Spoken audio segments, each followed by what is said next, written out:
King James itself. He's going to explain to us the history of our King James Bible. He's going to take us all the way from Erasmus, Greek New Testament, the original Textus Receptus, and he's going to take us through the history of all these English Bibles all the way up to the King James Version. So let's start with Erasmus. What you see here on the table, Pastor, is, in a nutshell, the history of the King James Bible. Now remember, this King James Bible was printed in 1611, and there's a common misconception out there that it was the first English. Well, it wasn't. There were numerous other English examples before the 1611. And what you see here starts with the original Greek, as you just said, Textus Receptus, done by Erasmus of Rotterdam.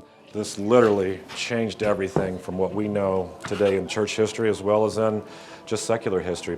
It's called the 1516 Erasmus of Rotterdam's Greek, Latin, New Testament. Well, let's just call Erasmus what he is, the smartest man that ever lived, okay? Non-deity factor, okay? Jesus, of course, is the smartest man that ever lived, but Solomon's up there as well. But even today, we consider Erasmus the smartest, whether it's in sciences, theology, philosophy. He was just that smart. And this is the original Textus Receptus right here. The original Textus Receptus. Wow. Please take a look at it. Generally considered the most important book that was ever printed. And this is the book that launches the Reformation. Even as an atheist, you acknowledge this is the most important book ever printed. The Renaissance is launched from this. The truth comes from this book. And so we see just how imperative this book is, but what it also did was cause an enormity of problems. And what do I mean by that? Well, the money stopped flowing to Rome. There's a building under construction. There's a very famous interior designer down there that was hired to decorate it. Of course, I'm talking about the Vatican. Michelangelo, the Sistine Chapel. That money stopped flowing. The church started putting bounties on people's heads, saying, you can't teach this. This isn't what we consider accurate, even though Erasmus said, we kind of got a problem here. It does say metanoia, not pay a fine. So we're going to have to address this theological issue, but the Protestant movement was birthed from this book. And what does the Protestant movement actually mean? To protest. In this edition that you're showing me, Erasmus has put the original Greek next to the church's Latin. That's correct. And it makes it very easy to see the contradiction between the two. Of course. Is that right? That's why Okay. that's why making sure I understand. That's why it changed everything. Because it showed what we were doing wrong, showed what it should be. Right. But he didn't translate it to show what it should be until later. Okay. Okay, that wouldn't be until Right. 1519. So these are two contradictory things side by side. And all he's doing is just showing the evidence. The church's Latin corrupted version, and then the original Greek Textus Receptus. He just put it side by side and just basically let the reader be the judge. But this is the bullet that basically effectively killed the church. Right. What you see here is what we know today as the first edition Coverdale Bible. What really it is, though, is the work of William Tyndale. Now, as we know, Tyndale is the inventor of the English we speak today. He's also the inventor of our very first English Bible translated from the original languages. Tyndale in England wanted to do the same thing Luther was doing in Germany.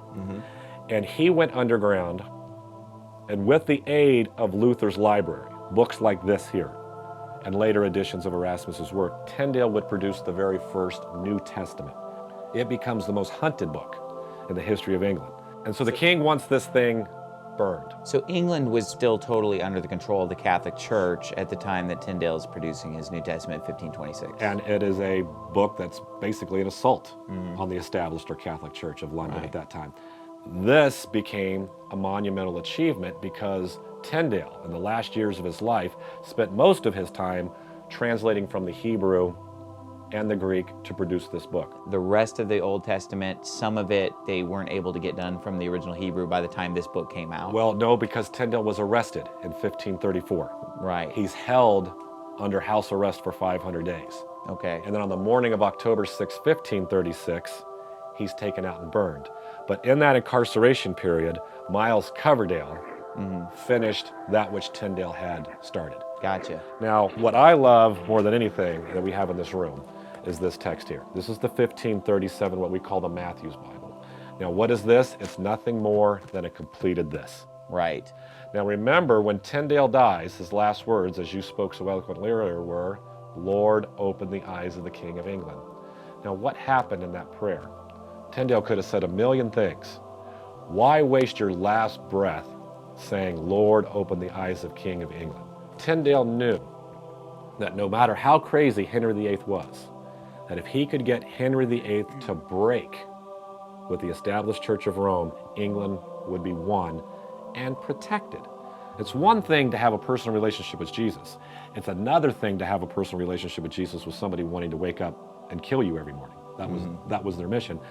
But finally, Henry VIII permitted the Bible to go free based on one thing, a divorce. These two texts obviously change England. You could truly have a personal relationship with Jesus from these two books. You had that mediator of the You church. had to have someone, instead of just Jesus Christ being the mediator. what we call today the confession booth. Right. Forgive me, Father, for I have sinned. It's been 2 weeks since my last confession. So this defeated the confessional booth. It got rid of it completely. There was no need anymore. You didn't have to have a man tell you what your penalty was for this crime that you committed against God.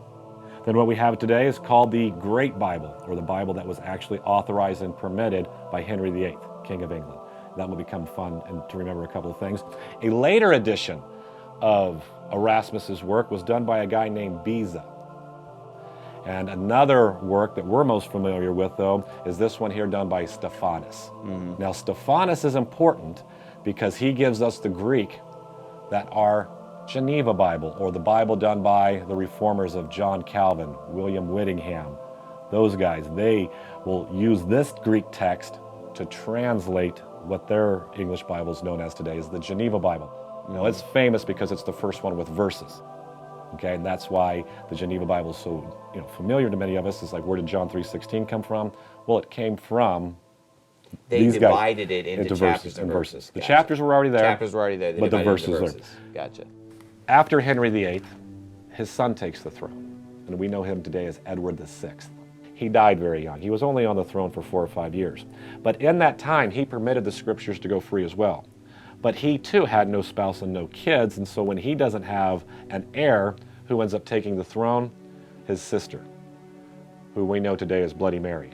And we don't call her that because she liked vodka tomato juice with a splash of Tabasco. We call her Bloody Mary because she was responsible for literally over 7,000 of her own people's death. Wow.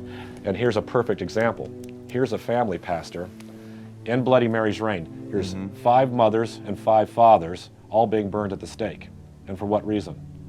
They taught their children the Lord's Prayer in English. Wow. And she had them burned at the stake. So in her zeal for the Catholic Church, she's killing these people. The parents were teaching their kids. Okay, and they only wanted the church to teach them. their kids. We weren't qualified, Pastor, to teach our children. So basically, they're being burned at the stake for homeschooling. That's basically what it came down to. About No, it. it's in a sense it was. They wanted complete rule. Wow.